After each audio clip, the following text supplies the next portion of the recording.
예레미야 50장 21절로 32절의 말씀입니다. 이는 여호와의 말씀이니라. 너희는 올라가서 무라다임의 땅을 치며 버고스의 주민을 쳐서 진멸하되 내가 너희에게 명령한 대로 다하라. 그 땅에 싸움의 소리와 큰 파멸이 있으리라. 온 세계의 망치가 어찌 그리 꺾여 부서졌는고, 바벨론이 어찌 그리 나라들 가운데 황무지가 되었는고, 바벨론아, 내가 너를 잡으려고 올무를 놓았더니 네가 깨닫지 못하여 걸렸고, 내가 여호와와 싸웠으므로 발각되어 잡혔도다. 여호와께서 그의 병기창을 열고 분노의 무기를 꺼내면 주 만군의 여호와께서 갈대아 사람의 땅에 행할 일이 있음이라. 먼 곳에 있는 너희는 와서 그를 치고 그의 곡간을 열고 그것을 곡식더미처럼 쌓아 올려라. 그를 진멸하고 남기지 말라. 그의 황소를 다 죽이라. 그를 도살하려 내려보내라. 그들에게 화 있도다. 그들의 날 그 벌 받는 때가 이르렀음이로다. 바벨론 땅에서 도피한 자의 소리여, 시온에서 우리 하나님 여호와의 보복하시는 것, 그의 성전의 보복하시는 것을 선포하는 소리로다. 활 쏘는 자를 바벨론에 소집하라. 활을 당기는 자여, 그 사면으로 진을 쳐서 피하는 자가 없게 하라. 그가 일한 대로 갚고 그가 행한 대로 그에게 갚으라. 그가 이스라엘의 거룩한 자 여호와를 향하여 교만하였음이라. 그러므로 그날의 장정들이 그 거리에 엎드러지겠고 군사들이 멸절되리라. 여호와의 말씀이니라. 주 만군의 여호와의 말씀이니라. 교만한 자여, 보라, 내가 너를 대적하나니 너희의 날 곧 내가 너를 벌할 때가 이르렀음이라. 교만한 자가 걸려 넘어지겠고 그를 일으킬 자가 없을 것이며, 내가 그의 성읍들에 불을 지르리니 그의 주위에 있는 것을 다 삼키리라. 아멘. 하나님의 보복이라는 제목으로 말씀을 나누고자 합니다. 오늘 본문 말씀은 바벨론에 대한 심판과 멸망을 다양한 표현으로 그렇게 묘사하고 있다는 것입니다. 21절 보시면 너희는 올라가서 머라다임의 땅을 치며 보고스의 주민을 쳐서 진멸하되 내가 너희에게 명령한 대로 다하라 라는 말씀이 있습니다. 여기에 이 명령을 받는 너희는 어디겠습니까? 바로 페르시아 군대를 말합니다. 내일 본문에 보면 토요 새벽에 그것이 아주 더 자세히 그렇게 묘사되어 있습니다. 그런데 여기 보면 두 지명이 나옵니다. 모라다임. 이 모라다임은 남부 바벨론 지역, 그러니까 이 유프라테스 강과 티그리스 강 두 강이 메소포타미아 지역을 관통하여서 북쪽에서 남으로 흘러들어서 합쳐지면서 이 페르시아 바다로 흘러가는 그 남쪽 지역을 가리킵니다. 반면에 북옷은 동부 바벨론 지역을 가리키는 지명이기도 합니다. 그러나 많은 성경학자들은 이 모라다임과 보고시라는 이 두 지역을 바로 일종의 워드 플레이, 언어 유희라고 봅니다. 비슷한 그러한 발음이 나는 단어를 써서 그렇게 설명하는 그러한 것들 우리에게도 있지 않습니까? 이 모라다임이라는 뜻은 패역과 불순종이라는 뜻이고, 그리고 버곳은 멸망이라는 뜻입니다. 바벨론은 하나님 앞에 패역한 나라라는 것입니다. 그 결과로 그 나라는 멸망당한다라는 것입니다. 예레미야 50장 23절 보면 바벨론을 온 세계의 망치라고 그렇게 묘사합니다. 여러분, 망치는 뭐겠습니까? 물론 못을 박는 그런 것도 되지만 사실 망치라는 것보다는 우리식으로 말하면 이 해머라고 번역하는 것이 더 옳지요. 어떤 것들을 부서뜨리는 것, 이 해머의 역할 아니겠습니까? 그만큼 강력한 힘으로, 특별히 온 세계의 망치란 말, 정말 모든 주변의 나라들을 다 부서뜨려 넘어뜨리는 그런 강력한 힘을 가진 바벨론을 묘사하는 것입니다. 어제도 말했지만 이 바벨론의 강대함은 여호와 하나님께서 주신 것입니다. 이유는 그를 바로 남왕국 유다, 이 패역한 하나님의 백성을 심판하는 도구로 쓰시기 위하여서, 심판의 막대기로 쓰시기 위하여서 하나님께 주신 힘입니다. 그런데 힘이 넘치니까 이 힘을 주체하지를 못합니다. 그래서 24절 어떻게 되어 있습니까? 네가 여호와와 싸웠으므로 라고 그렇게 표현합니다. 이 말은 여호와 하나님과 맞섰다라는 것입니다.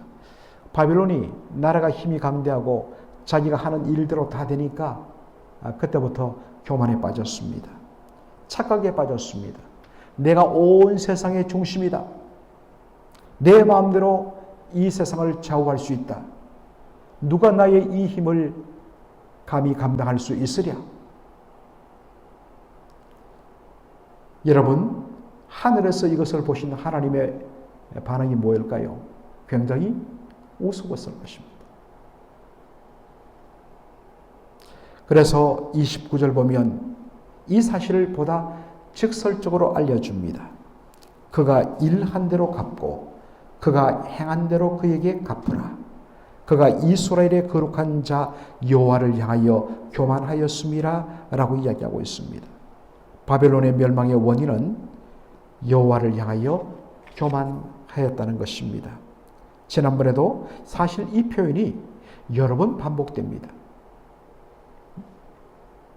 그 앞에 나오는 다른 심판을 받은 그러한 여러 나라들에게도 이 표현을 볼 수 있습니다. 그런데 이 표현은 바로 여호와의 권위에 도전하고 반항하다라는 뜻입니다. 온 세상을 다스리는 주권은 여호와께 있는데, 그리고 세상에 이 권세자가 가지는 이 권력은 하나님께서 하나님의 뜻을 이루기 위한 수단으로 잠시 그에게 부여된 것입니다. 왜 하나님께서 이 세상의 모든 권세자들에게 그 권위를 주시면서 다스리게 하셨는가? 그것은 바로 악을 징계하고 선을 장려하며 권선진악이죠. 그리고 나라의 공의를 세워서 그 누구도 억울한 일을 당하지 않는 이 세상의 질서를 어느 정도 유지하기 위하여서 하나님께서 바로 이 땅에 바로 권세를 주시고 그러한 권세자들 앞에 굴복하도록 하나님께서 질서를 만드신 것입니다. 그런데 바벨론은 자신이 잘나서 이러한 큰 나라가 된 것으로 착각을 했습니다. 그리고 자신의 권력과 영광은 그 누구도 뒤흔들 수 없는 영원한 것이라고 자랑했습니다. 그렇게 되니까 눈에 보이는 것이 없습니다.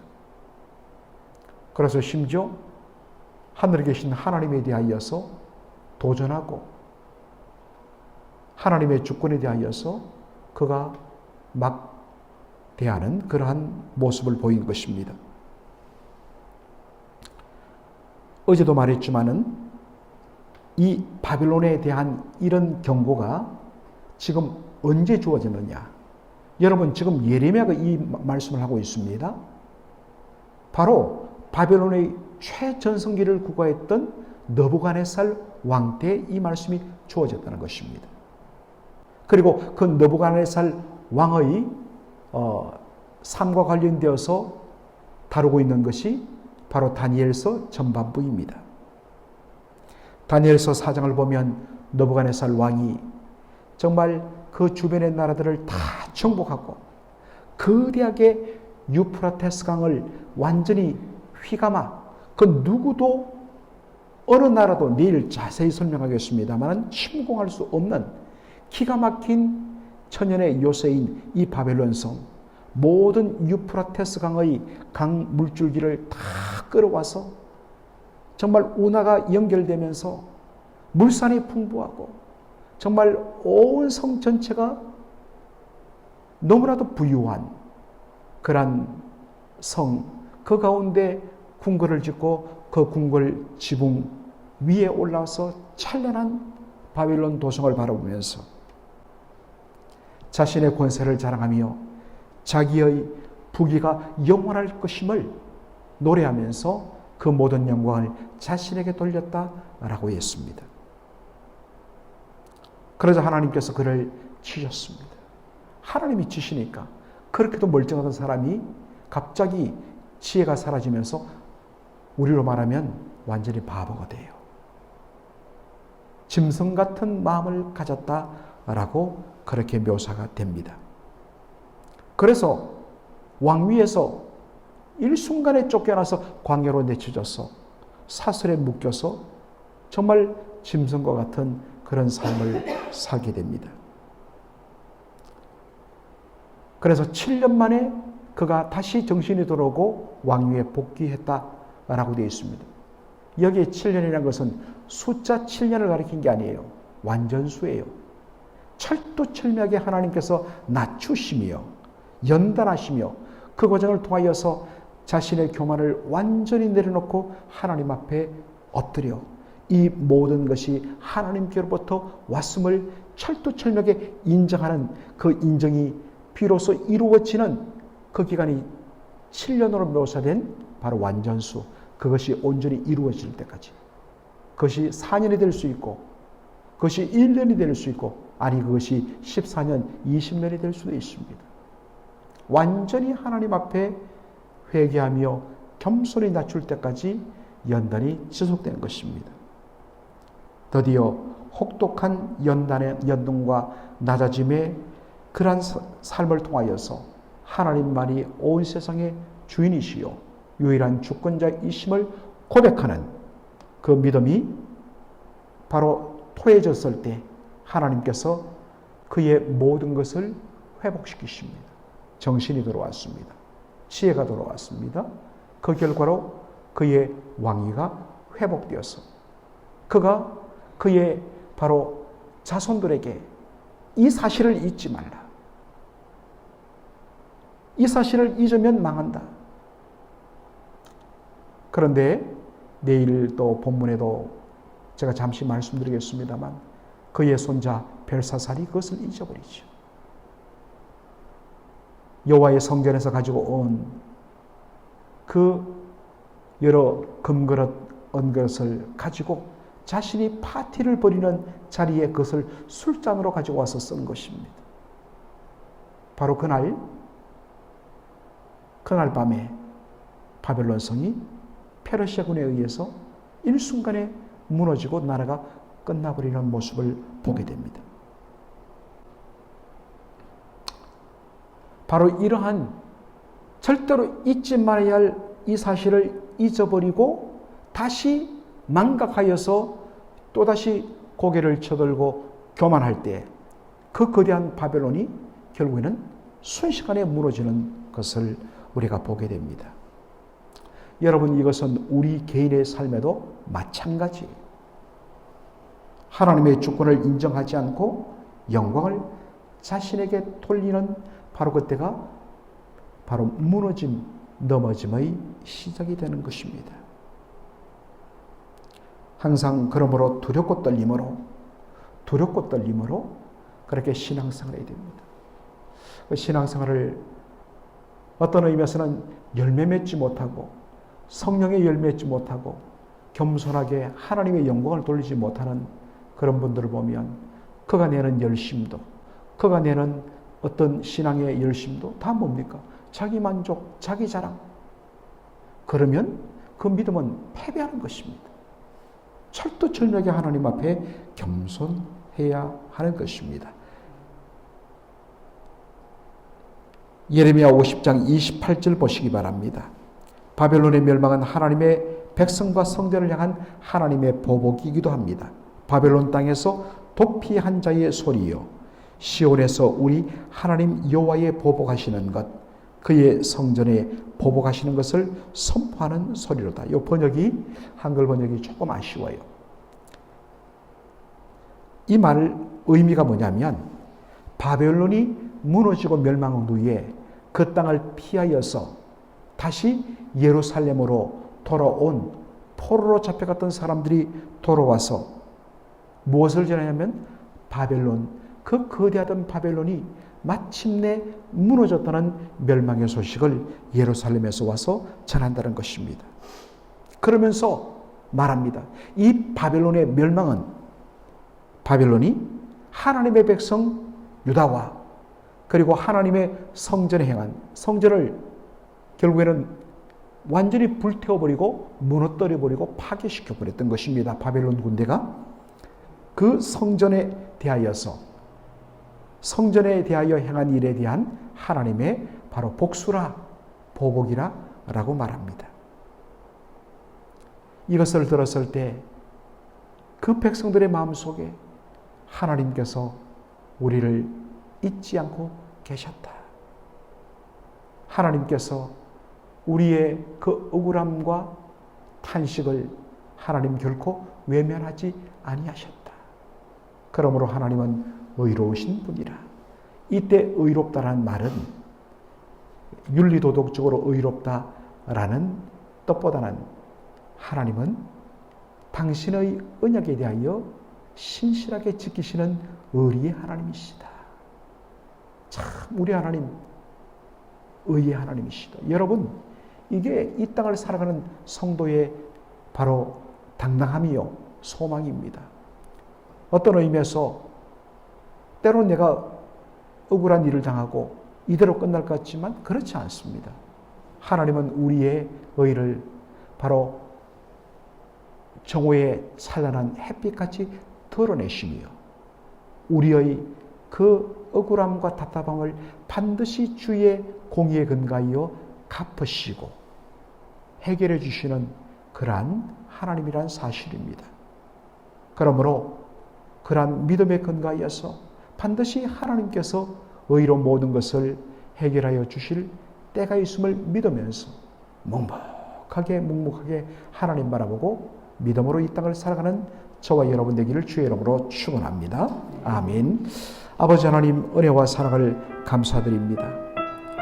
그 거대하고 정말 기가 막힌 난공불락의 요새였고 모든 물산들이 다 모였고 모든 그러한 군사력과 경제력으로 그 누구도 뒤흔들 수 없다는 사실 앞에 그 찬란한 영광을 자신에게 돌리며 하나님을 무시하며 그렇게 교만하게 행하던 바벨론, 하나님께서 일순간에 무너뜨려 버리시는 것을 저희들 오늘 보게 되었습니다.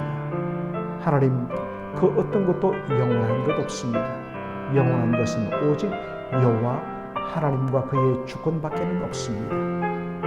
바로 그 사실을 인정하며 겸손히 하나님의 주권을 인정하며 하나님과 동행하는 자, 그가 바로 그 영원한 복을 누리게 될 줄로 믿습니다. 늘 주 앞에 겸손하게 하시고 때로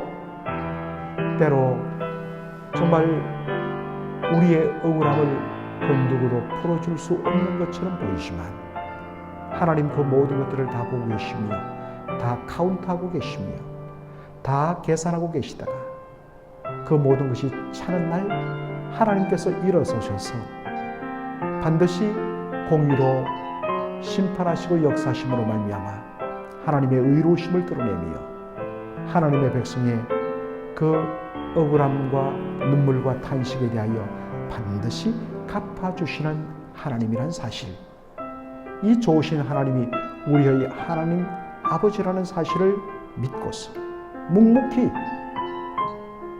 눈앞에 보이는 현실 바라보지 말고 사람 바라보지 말고 오직 하나님 한 분만 바라보며 나가는 믿음의 사람들 되게 하여 주시옵소서.